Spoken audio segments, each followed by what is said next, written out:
Na manhã em que a neblina descia como um pano pesado sobre os morros de São João del-Rei, o nome de Ana Beatriz parecia ter sido arrancado da soleira daquela casa. O ar cheirava a café queimado e a lenha molhada. O galo ainda sonhava em cantar quando homens com papel na mão bateram à porta, e o som do carimbado foi mais cortante que qualquer lâmina. Ana abriu o rosto para a chuva fina e viu, do outro lado do limiar, o cunhado Rodrigo com o chapéu encolhido sobre os olhos, o papel no peito como se fosse um troféu. Aos seus pés, Pedro, que tinha 8 anos e já conhecia demasiado o peso do mundo, encolhia-se como se pudesse tornar-se invisível. As gêmeas, Maria e José, entrelaçavam os dedos das bonecas com dedos ainda pequenos demais para entender o que se perdia ali. O bebê João dormia num pano embrulhado ao peito de Ana, alheio à perturbação dos adultos. Antônio não voltara da roça havia semanas. No princípio, a vila repetia possibilidades com a cadência das conversas de mercado. Talvez o tempo o reteve, talvez uma doença qualquer. Mas, com os dias sem notícia, o rumor murchou, substituído por uma suspeita mais ríspida. Rodrigo não esperou por luto nem por procuração. Trouxe consigo uma escritura, selos e assinaturas que, para a maioria, soavam como sentença. Carvalho, o oficial com o rosto sempre limpo de vergonhas, veio com a condescendência de quem se entretém na chama alheia. Havia uma compostura burocrática na voz deles, uma frieza ensaiada que transformava a vida de Ana em uma anotação. «Somos gente do cartório», disse Rodrigo, abrindo o papel como se apresentasse um documento sagrado. «Essa casa agora pertence a mim, por transferência feita em ato regular. O prazo para desocupação expira hoje ao meio-dia». Ana agarrava o pano de João como se nele houvesse uma propriedade antiga, um mapa de futuro. Tentou tocar a mão de Rodrigo, implorar. Rodopiou palavras que não tinham mais força diante do carimbo. Alçou a voz, pequena porém firme, e pediu que se mostrassem os papéis com calma, que esperassem, que aquele homem ausente poderia voltar. Era sempre possível que voltasse. Era, pensou, a única tábua que sustentava o chão de sua coragem. Rodrigo sorriu, de um jeito que transformava piedade em invenção. Leu o documento com a autoridade de quem sabe que, para muitos, a lei é um artifício que se dobra ao interesse. E quando Carvalho tocou o selo, como quem consagra um decreto, a porta que os Ferreira abriram tantos invernos atrás foi fechada para sempre. Ou, pelo menos, para o que eles entendiam por normalidade. Noites em volta do fogão, migalhas que eram planejamentos, a voz de Antônio a chamar as crianças à hora de subir a colina para ver o pôr do sol. Os vizinhos se aglomeraram na rua de barro para olhar. Alguns tinham o gesto envergonhado, outros mantinham o olhar duro, porque a sobrevivência nos sertões também cobra silêncio em julgos feridos. Dona Margarida, que morava 2 casas abaixo e conhecia ervas e cantos e confissões, ficou de pé com as mãos fechadas. Seu silêncio naquela manhã era mais eloquente do que qualquer manifesto. Ofereceu depois um prato de farinha, 2 latas de café e o conforto que cabe no gesto de quem sabe e cuida. A expulsão foi feita com uma lentidão ritual, como se os homens quisessem que cada objeto da casa se sentisse como se alçasse voo. As tábuas do assoalho rangeram a passagem de baús, as rendas dobradas foram postas em sacos que cheiravam a naftalina, e Pedro, que tentou esconder uma moeda enrolada num pano, teve o segredo descoberto por um rapaz do pai de Rodrigo, que riu, estourou a meia e mostrou tudo como troféu de maior dedanidade. A humilhação não entrou pela porta apenas uma vez, acompanhou cada pacote, cada olhar. Ana guardou as lembranças como num cofre secreto, o colar de missal que Antônio trazia no pescoço, a faca de madeira com que ele afiava o mato, um bilhete de uma missa antiga, pequenos mapas do que fora sua vida. Quando a porta se fechou, Ana olhou para o quintal como quem revisita um país perdido. Havia no ar uma sensação de intervalo, um tempo suspenso. As crianças se encolheram aos poucos. A menina Maria fez uma pergunta que era curta como uma pedra. «Mãe, onde vamos dormir hoje?» Ana respondeu com a voz que só se doa em pedaços. «Vamos ao casebre que a dona Margarida tem, por hora». Isso não era explicação, era um acordo tácito com a cidade inteira, um reconhecimento de que se deveria recomeçar a partir do que se tem. No casebre improvisado, uma retirada de tábuas e lona junto à horta da vizinha, Ana encontrou um canto que cabia o alento e o medo das noites. Acendeu uma lamparina trêmula e, numa tentativa de normalizar o que era impossível, colocou água para o chá. O cheiro do café queimado ainda morava na gola da roupa. A fumaça parecia impedir que o passado ficasse demasiado claro. Pedro tentou ajudar, trazendo lenha, raspando as paredes com um pau que servia para varrer a memória. As gêmeas brincavam de esconder os rostos, e João começou a chorar, faminto e quente. Ana fez chá de hortelã e pão seco, e ao redor daquela pequena mesa improvisada, conversas foram germinando como raízes. Aquilo foi o que cresceu nas primeiras semanas, a sobrevivência em pequenos feixos. Ana costurava à noite sob a luz das velas para as senhoras da vila, vendia cestos e ferramentas que eram herdadas de quando Antônio vivera. Guardava moedas com o mesmo carinho com que se guarda uma prece. Às vezes, irmãs da capela apareciam com um pedaço de carne ou um bilhete de solidariedade. Havia entre os moradores olhares que fugiam da pena e olhares que se aprofundavam em suspeitas. A ausência de Antônio foi transformada por uns em oportunidade. Apropriar-se de terra é hábito antigo, cochichavam alguns, e Rodrigo era a pessoa certa para transformar ocasião em posse. Chegou com suas mãos de rezadeira e seu saco de segredos botânicos, folhas para compressa, álcool de arroz, uma pomada que ela jurava ter aprendido em uma feira perto de Tiradentes. Tratamentos rústicos, porém conscientes do tempo. Aquilo não era promessa de milagre, mas um trabalho humano sobre feridas. Durante os primeiros dias, o homem se recuperou aos cuidados de Dona Margarida e do casebre.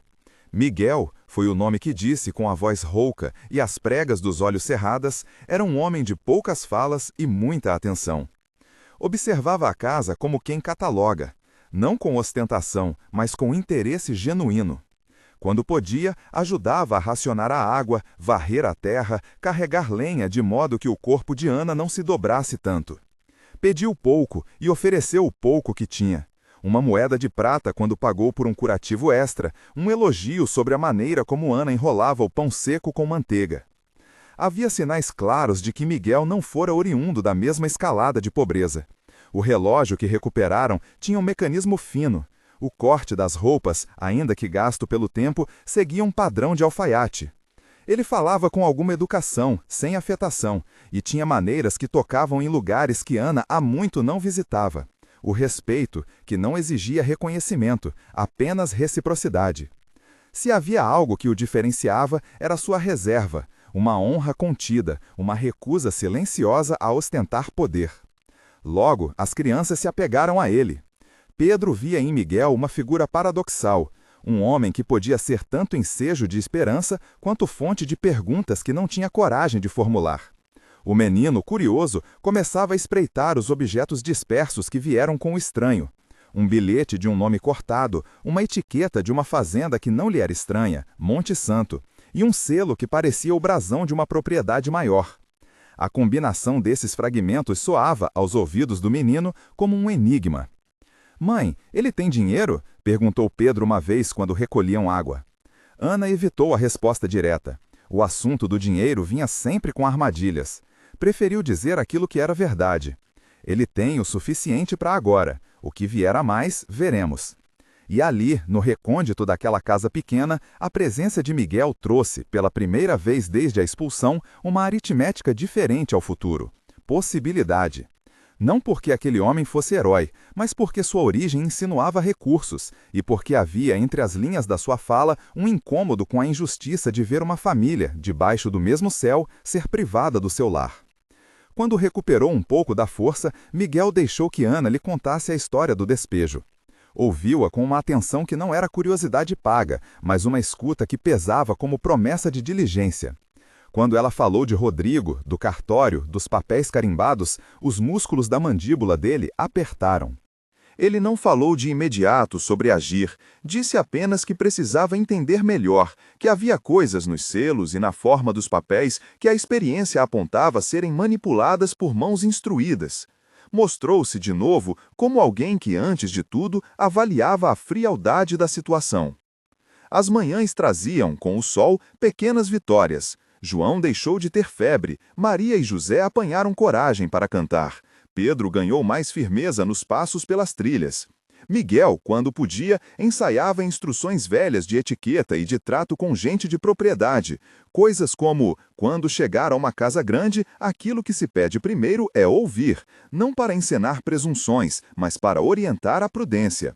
Numa tarde, sentaram-se todos no terreiro, enquanto o homem curava as mãos com um pano limpo e o relógio pingava lento sobre a mesa. Miguel, por vezes, revelava fragmentos de sua história, viajava a serviço de negócios, fazia negociações na cidade e por isso conhecia cartórios, oficiais e as marcas que os homens deixavam como prova de sua conduta. A vila, ao mesmo tempo, enquanto o observava, murmurava. Alguns se aproximaram com desconfiança. Era compreensível. Quem aparece ferido e com modos pouco comuns desperta temor e admiração em medida desigual. Rodrigo, claro, viu nele uma ameaça. Passou a rondar nos limites da propriedade, lançando olhares que queriam pôr medo. Sebastião Moreira, advogado de fala mansa, porém recordista de compromissos dúbios, enviou um mensageiro com um bilhete que dizia algo vago sobre documentos a serem regularizados. Carvalho continuava a andar com a solenidade de alguém que carimba destinos. Miguel, porém, não buscou o confronto, preferiu descobrir. Começou a mexer nos papéis que achara na ravina e que Pedro trouxera escondidos num pano. Havia ali detalhes que ele, pelo gesto de olhos acostumados a selos e assinaturas, reconheceu. O carimbo do cartório de São João del Rei, um sopro de lacre com um corte que não era comum, a tinta, usada em excesso, que só se usava quando alguém tentava imitar um traço antigo. Miguel sabia que falsificação não se fazia à luz do dia, precisava de cúmplices, de um oficial tímido ou coagido. Falou com voz baixa, como quem compartilha um segredo que pode ser perigo. Isso não parece certo. Alguém pagou para que esse selo fosse reproduzido. Não é trabalho de um alfaiate da esquina, disse ele a Ana com um misto de desapontamento e firmeza. Ana ouviu aquilo e sentiu a sombra de algo que talvez pudesse ser justiça, mas sabia que justiça corria como rio, lenta, carregada de pedras, sujeita às enchentes e secas. Ainda assim, havia uma esperança que penetrou nos seus ossos, não porque o destino mudara, mas porque havia agora alguém que não só se compadecia, mas dispunha-se a olhar as páginas certas. Nos dias que se seguiram, Miguel fez pequenas diligências por conta própria. Caminhava até a cidade usando um cavalo emprestado de um homem que guardava favores antigos. Falava com escrivães, observava selos e devolvia ao casebre relatos tão técnicos quanto necessárias para explicar o que havia de errado. Dr. Mendonça, o advogado que Miguel encontrara nas suas idas à cidade, foi mencionado pela primeira vez como alguém de mão firme, de reputação limpa e com paciência para um processo longo. Não se tratava de promessa de triunfo, mas de técnica. Miguel inclinou-se, com a humildade de quem sabia que a lei é um trabalho humano que exige provas e testemunhos. Enquanto isso, Rodrigo acelerava seus passos. Não gostava da presença estranha e sentido que aquilo lhe roubava o que tinha ganho sem trabalho. Apareceu uma vez no casebre com 2 capangas, palavra baixa e saliva de amargura. Quis intimidar. Miguel recebeu o calmo, com a tranquilidade de quem não se deixa arrebatar por insultos. Nem sequer lançou acusações, falou de modo conciso que havia documentos em análise e que seria mais prudente aguardar. A resposta de Rodrigo veio como um aviso velado. A paciência tem limite, disse, e deixou no ar o cheiro de pólvora que se traduz em ameaça. A tensão crescia como a umidade antes da tempestade. As crianças sentiam o movimento dos adultos como um tremor sob os pés. Pedro começou a observar Rodrigo com olhos de homem pequeno que faz contas. Se aquele homem se moveu por ganância, quanto poderia agir para pôr fim a qualquer esperança? Perguntava-se, com o fervor dos que não têm tanto a perder, se deveria ir atrás do pai, se devia bater de porta em porta, se devia, como já vira num filme antigo de viajantes, tirar o chapéu aos superiores para que ao menos o respeito retornasse. Miguel, entretanto, não era homem de gestos grandiosos, preferia o trabalho paciente. Reuniu as poucas provas que tinha, fragmentos de papel com selo torto, a ponta de uma assinatura que não combinava com a letra de Antônio e o bilhete rasgado que mencionava um pagamento inusitado a Sebastião Moreira. Era um início, frágil, porém suficiente para que um especialista em cartórios, como o Dr. Mendonça, fizesse perpassar o caminho da verdade. A notícia de que havia um homem disposto a buscar legalidade espalhou-se pela vila como reluzente promessa. Alguns vieram com olhares de gratidão, outros com suspiros de ceticismo. Havia também os que, beneficiados pela fraude, passaram a murmurar sobre interesses velados. Rodrigo consultou Sebastião em uma conversa sussurrada e a intimidade entre eles, entre o advogado dúbio e o oportunista, começou a soltar fios que mais adiante poderiam ser puxados. Numa tarde de vento cortante, quando o céu parecia tão duro quanto as decisões humanas, Miguel chamou Ana à beira do terreiro. A luz do sol, que pegava na poeira, desenhava sombras compridas. Ele falou baixo, com a honestidade de quem sabe que a esperança deve ser cuidada como se fosse um broto. Ana, disse ele, eu não quero que se agarre a promessas vazias. O que posso oferecer é o meu trabalho. Irei à cidade examinar os registros. Não garanto rapidez nem vitória, apenas farei o que estiver ao meu alcance. Ana olhou para ele e pela primeira vez havia em seu rosto um traço que não era apenas medo, mas cálculo. Agradeceu com os olhos e com a voz que tinha herdado de tantas noites de vigília. Se for atrás da verdade, veja também o nome de Carvalho. Pergunte se há cartas por trás deste selo e, por favor, cuide de si. Não quero que se machuque por nossa causa. Miguel assentiu como quem aceita um trato que não é um favor, mas uma dívida moral. Preparou-se para ir até São João del Rei, ajeitou o pouco que tinha e, antes de partir, foi até a margem do casebre onde as crianças brincavam. Tirou do bolso o relógio de bolso que fora torto na queda e ofereceu-o a Pedro com uma palavra simples. Guarde-o. Serve para lembrar que o tempo pode ser cruel, mas também pode revelar o que está escondido. Pedro recebeu o objeto com mãos trêmulas. O metal era frio e no reflexo havia o rosto de todos ali, e talvez até o fantasma de quem se foi. Maria e José lhe deram um abraço inocente, e João, que agora comia um pedaço de pão, sorriu sem compreensão. Ana segurou a mão de Miguel um segundo, agradeceu sem dramatismo, com a firmeza que caracteriza quem carrega os alicerces de uma casa inteira nos ombros. Naquele momento, quando Miguel subiu no cavalo e partiu pela trilha que levava à cidade, muitos na vila saíram para ver o vulto sumir. Alguns torceram por ele, outros roçaram as mãos, como se estivessem a puxar um fio invisível que pudesse, mais tarde, desenrolar a trama. Rodrigo ficou na porta de sua casa grande com a figura ereta que imagina que o mundo lhe pertence. Carvalho continuou a papelear e Sebastião, talvez desconfortável, evitou sair de seu gabinete. A neblina daquela manhã cedia agora a um céu mais aberto, e a pequena porção de terra que era a casa dos Ferreira parecia respirar de novo, ainda que com dificuldade. Ana voltou ao trabalho com um propósito que não tinha somente a ver com alimento, mas com a certeza de que a dignidade precisava ser preservada nas formas do cotidiano. Ao varrer, ao costurar, ao contar as moedas com cuidado. O relógio de Miguel descansava na palma de Pedro e fazia um tic-tac tênue que parecia coreografar a paciência de todos. Era um começo, não o fim de nada. Havia perguntas demais pairando no ar. Quem exatamente forjara os papéis? Como Rodrigo obtivera a autorização do cartório? Quem coagira Carvalho se é que houvera coerção? E onde estava Antônio realmente?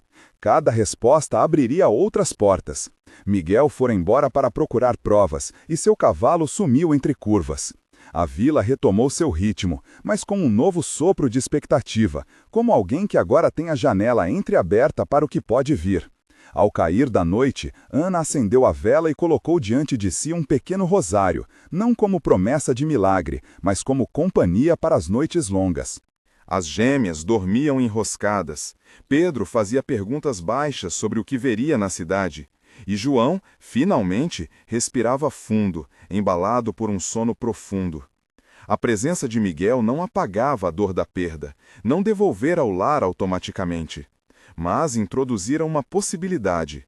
de que a justiça, mesmo demorada, é uma construção humana que requer testemunhas, provas e coragem. E assim, entre o claro e o escuro, a casa improvisada dos Ferreiras ficou em um ponto de equilíbrio, frágil, porém menos desamparado do que antes. O vento trazia rumores da serra, e em algum lugar longe, Miguel galopava em direção à cidade, levando nos bolsos pedaços de papel que, um dia, poderiam ser luz. Ainda não se sabia o desfecho. Havia o caminho, e nele, passos que exigiriam resistência. A vila dormiu com esse pensamento, e Ana, antes de dormir, percorreu com o dedo o contorno do desenho da casa em sua imaginação, prometendo que, acontecesse o que acontecesse, não entregaria nem a memória do lar, nem a esperança que agora, aos poucos, voltava a bater no peito. Quando Miguel sumiu pela trilha, levando consigo o relógio e o compromisso de procurar a verdade, a vila ficou com uma tensão que parecia um fio esticado. Dias depois, vieram notícias em meias vozes. Foi visto conversando com um homem de toga num escritório de pedra. Foi visto entrando no cartório carregando um maço de folhas. Voltou 3 horas depois com o cavalo mais lento, os olhos pesados. Cada relato era um pequeno raio de esperança, e Ana os acolhia como se fossem brasas que pudesse juntar para acender fogo. Enquanto esperavam, a rotina do casebre manteve-se: pão no dia, remendos na noite, rezas baixas antes de dormir. Havia, porém, no ar a sensação de que algo maior se movia além das cercas. Se essa história está falando com você, escreva de que cidade nos acompanha. Isso ajuda a gente a lembrar que por trás de cada luta há lugares e rostos reais. Miguel não vinha apenas procurar, veio com método. Chegara à cidade e primeiro fora ao cartório, uma casa de pedra, janelas estreitas, um cheiro de tinta e cola antiga que se agarrava às vestes de quem lá trabalhava. Falou com escrivães de madrugada, quando a cidade ainda não se enchia de transeuntes e as mesas estavam mais dispostas à confidência. Doutor Mendonça, que havia auxiliado Miguel desde o primeiro contato, apresentou-lhe o caminho: verificar lacres, comparar assinaturas, sondar se havia recibos de pagamento e, sobretudo, recolher testemunhas que pudessem atestar a coerção. Não haverá solução rápida, lembrou o advogado com paciência curta e cálculos longos. Mas cada carimbo que foi mal aplicado, cada nota que aparece fora de lugar, tudo pode criar um fio. Puxemos esse fio e veremos o que vem junto. A primeira confirmação veio de uma escrita melhor do que o normal, uma assinatura que flertava com a letra de Antônio, mas que, com lupa, mostrava traços frios, sem a hesitação habitual de quem escreve sobre calor de trabalho. Havia também um selo com um corte característico, feito por quem reproduzia lacres com matriz improvisada. Miguel levou aquilo para um homem que consertava selos e carimbos na cidade, o ferrador de instrumentos oficiais, um homem de mãos calejadas e olhos desconfiados, e este, depois de bater o selo contra a luz, disse o que Miguel temia e esperava ouvir. Ali havia reprodução, e não original. Não bastou. Miguel precisou ir ao mercado, ouvir onde eram feitos certos favores e perguntar com cuidado se alguém lembrava de ter visto dinheiro trocando mãos perto do cartório. Em conversas que se alongavam em cafés pequenos, apareceram nomes. Sebastião Moreira recebeu um pagamento por serviços de regularização. Carvalho havia sido visto em tardes estranhas, caminhando com o rosto fechado e retornando com papéis que ninguém ousava questionar. As peças se juntavam, mas cada peça exigia um testemunho para ser posta no lugar. Então vieram os primeiros rostos dispostos a falar. Um moço jovem, escrivão auxiliar, recordou que numa tarde fora chamado à sala do ofício e, na pressa, fora incumbido de redigir uma transferência com instruções pouco habituais. A sua voz tremia quando descreveu a pressão. Mandaram fazer sem perícia, disseram que era para resolver logo, porque já havia pedido do dono. Outro depoimento veio de um vendedor de selos, que se lembrava de ter visto um lacre similar sendo feito às pressas numa oficina fora do cartório. Havia também um homem que entregava a correspondência. Contou que um envelope com prata havia passado por suas mãos e que um mensageiro sombrio havia pago por ele com pressa. Cada testemunho era um fio de luz. Enquanto isso, Rodrigo começou a sentir o vento contrário. A notícia de que Miguel investigava chegou às suas orelhas como uma pedra lançada num lago, círculos que rapidamente se alargavam. Ele intensificou as visitas às tabernas, conversou com Sebastião em voz baixa e chamou Carvalho com promessas e ameaças veladas. Sabia que o perigo não vinha apenas da lei, mas do que se tornava público. Um rapaz com a língua solta, um escrivão arrependido, um ofício exposto, tudo isso podia transformar sua conquista em vergonha e perda. Miguel sentiu o aumento da tensão. Quando voltou à vila, trouxe no rosto a marca de noites sem sono e a firmeza de quem soube que o caminho seria longo. Pediu a Ana e a dona Margarida que mantivessem a discrição sobre algumas provas. Pediu a Pedro que guardasse o relógio como um símbolo do tempo que estavam comprando. E antes de seguir ao cartório, reuniu as poucas palavras que tinha de coragem e explicou: "Não são promessas que trago, é trabalho. Vamos precisar de testemunhas, de coragem na praça e de paciência. Mas se a verdade for mostrada, ninguém poderá mais fingir que não a viu." As idas ao cartório transformaram-se em uma rotina quase ritual. Miguel trazia um documento novo, Dr. Mendonça acrescentava uma linha de lógica e os auxiliares iam recolhendo assinaturas e depoimentos. Havia diligências que precisaram de astúcia. Localizar o contrato original, ouvir o jornaleiro que vendera um recibo de pagamento, localizar um recibo do pagamento a Sebastião. Em cada canto da cidade havia segredos. Em cada segredo, um preço que havia sido pago. Enquanto o processo tramitava com a lentidão das engrenagens humanas, Rodrigo tentou várias manobras. Primeiro, buscou arruinar a reputação de Miguel. Espalhou que o homem vinha de interesses maiores, de quem queria aproveitar-se da desgraça alheia. Depois, tentou comprar a complacência. Ofereceu um pagamento a um dos jovens que havia prometido testemunhar. Mas o rapaz, com medo e consciência, recusou e foi até Miguel relatar a tentativa. Finalmente, Rodrigo apelou para a intimidação. Uma noite, 2 homens surgiram em volta do casebre, lançando pedras nos muros, quebrando uma janela de vidro. Ninguém se feriu, mas a mensagem fora clara. Havia um custo para desafiar os poderosos. Ana, por sua vez, sentiu o medo voltar como chuva forte.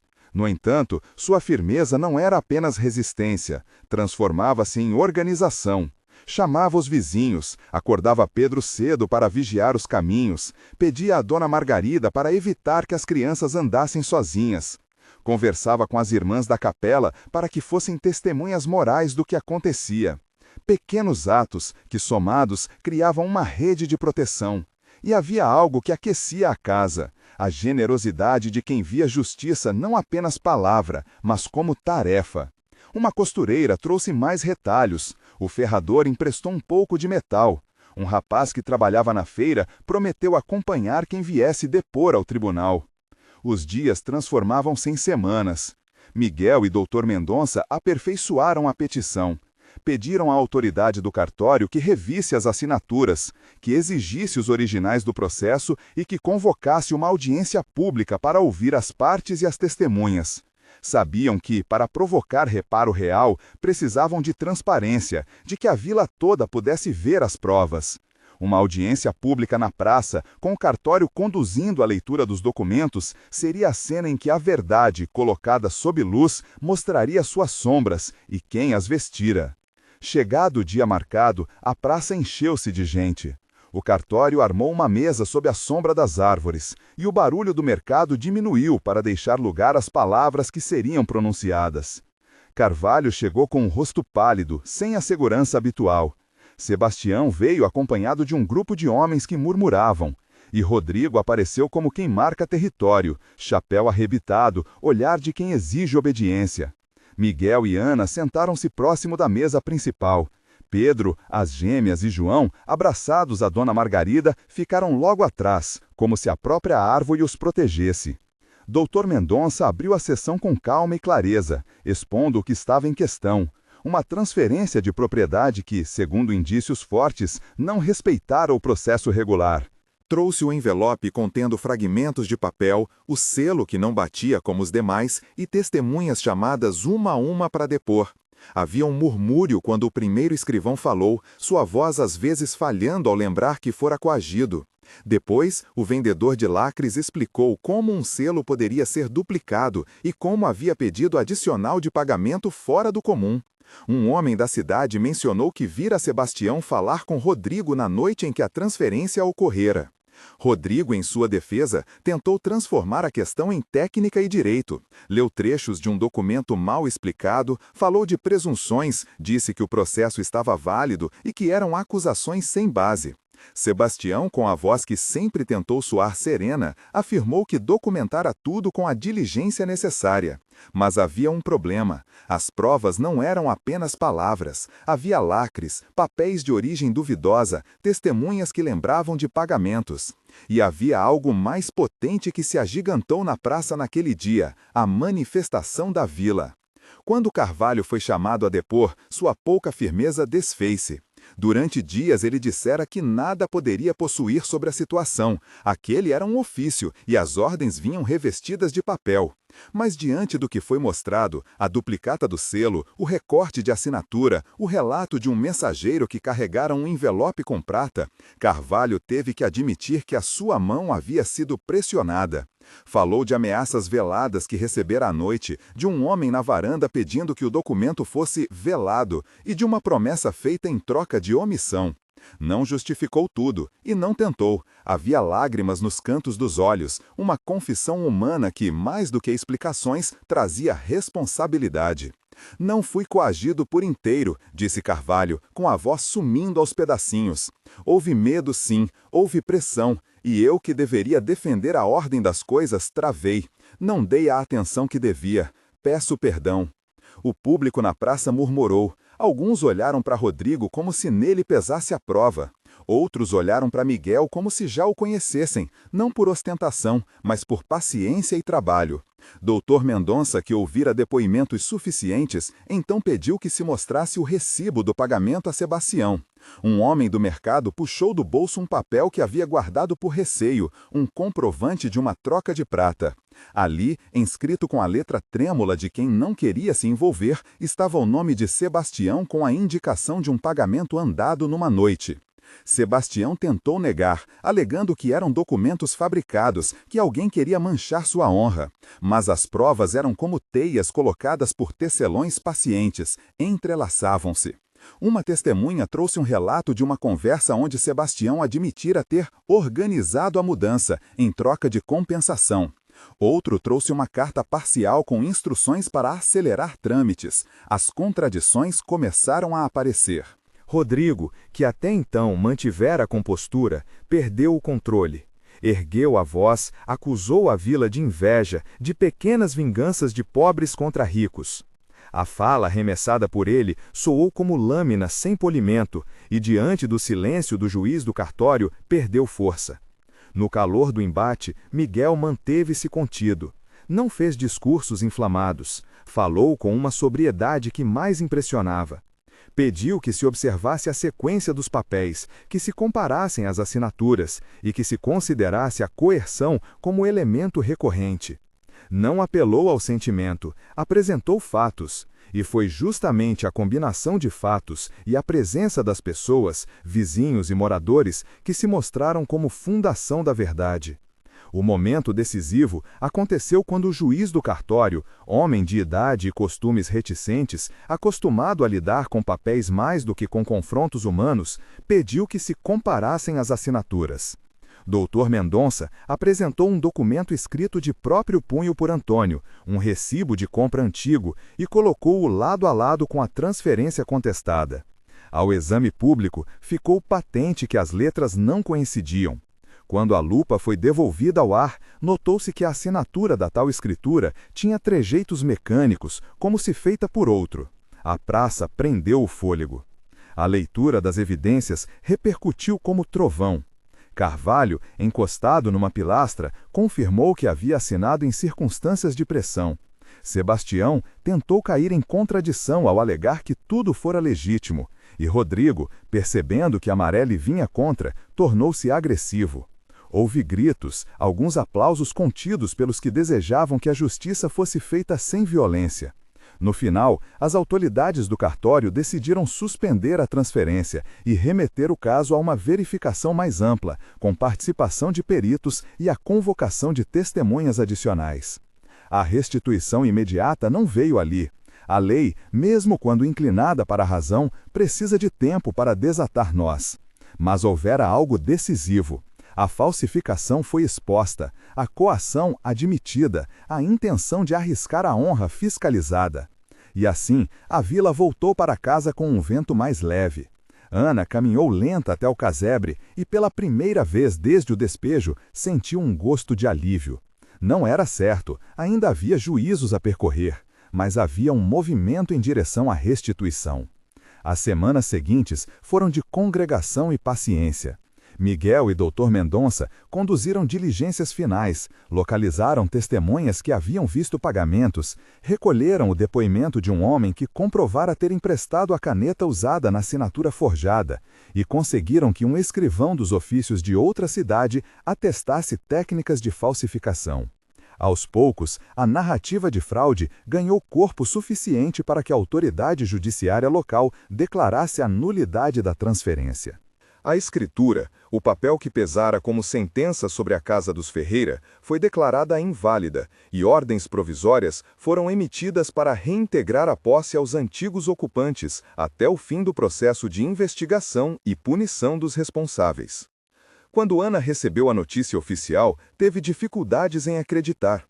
A entrega da sentença provisória foi feita em pequenas letras cabanas no cartório, mas o efeito foi como um sino que toca para reunir pessoas. Alegria contida e lágrimas que não precisavam ser justificadas. Miguel esteve ao lado, como sempre, não como herói elevado, mas como homem que aplicara trabalho e influência para corrigir um erro. Não subiu a um pedestal, aceitou o abraço de Ana, o aperto de mão de Pedro, a cabeça encostando nas suas pernas, tudo isso como reconhecimento humano. Rodrigo, por sua vez, sentiu as consequências.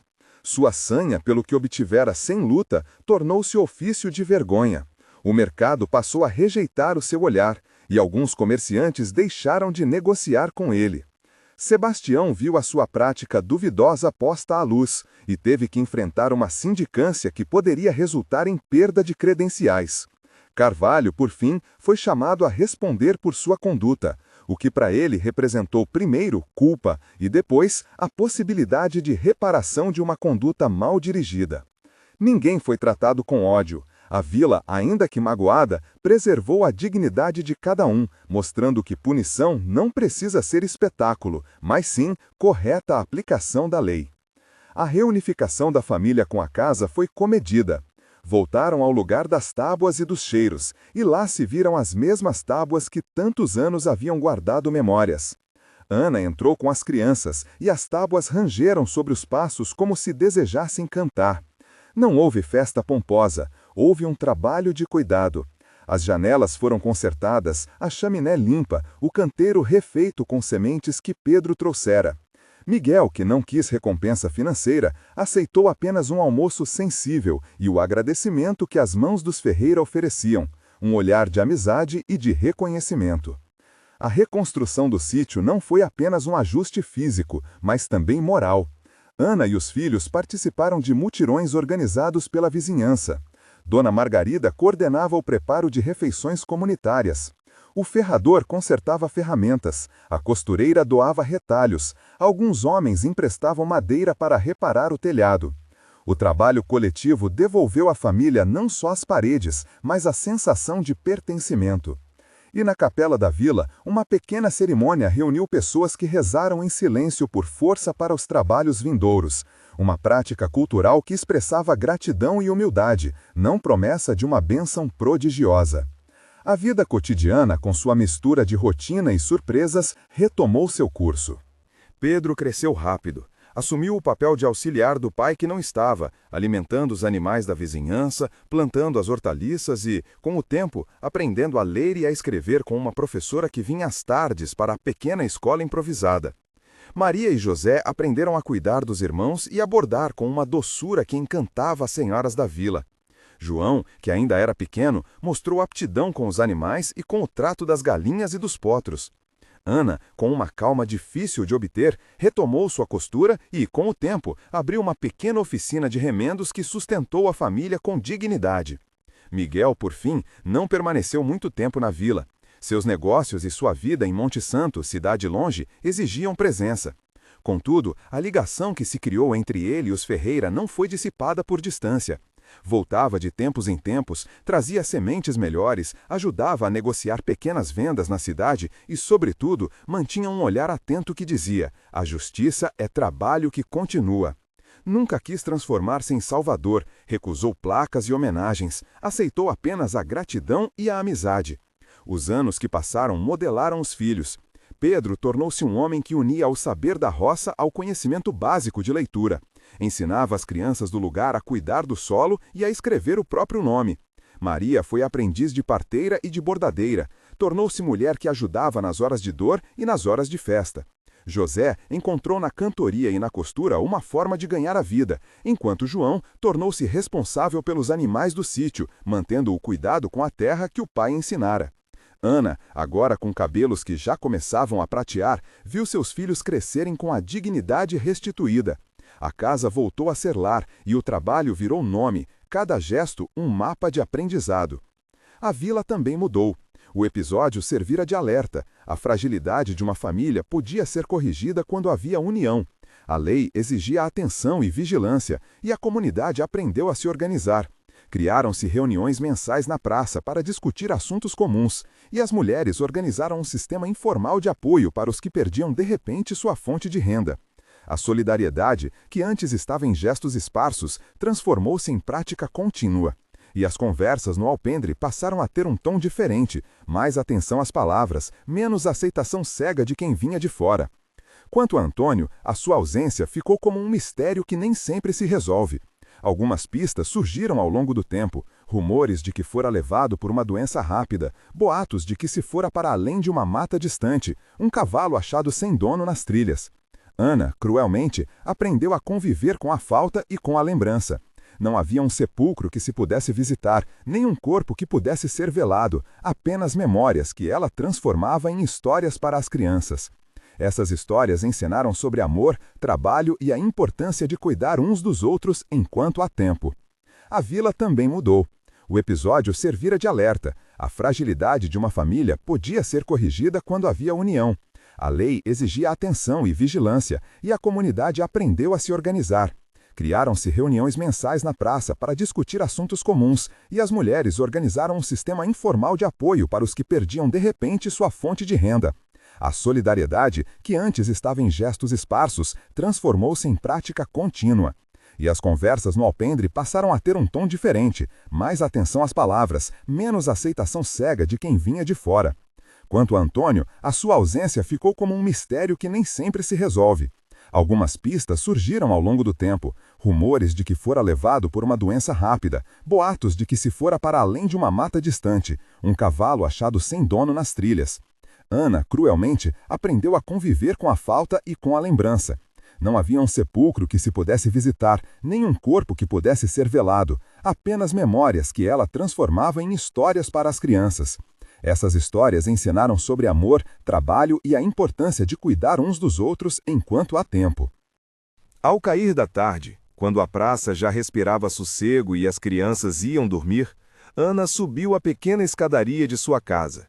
Parou por um instante na soleira, olhou para a estrada que levava à serra e, num gesto simples, tocou o contorno da porta como quem abençoa um espaço. Não pronunciou grandes declarações. Um sussurro saiu de sua boca, como oração ou agradecimento, a mesma fé prática que sempre guiara seus dias.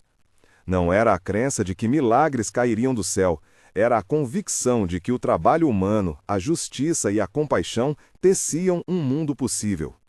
Se esta história tocou o seu coração, compartilhe com alguém que precisa ouvir sobre coragem e retidão. Curta e ajude a levar adiante a lembrança de que dignidade pede ação.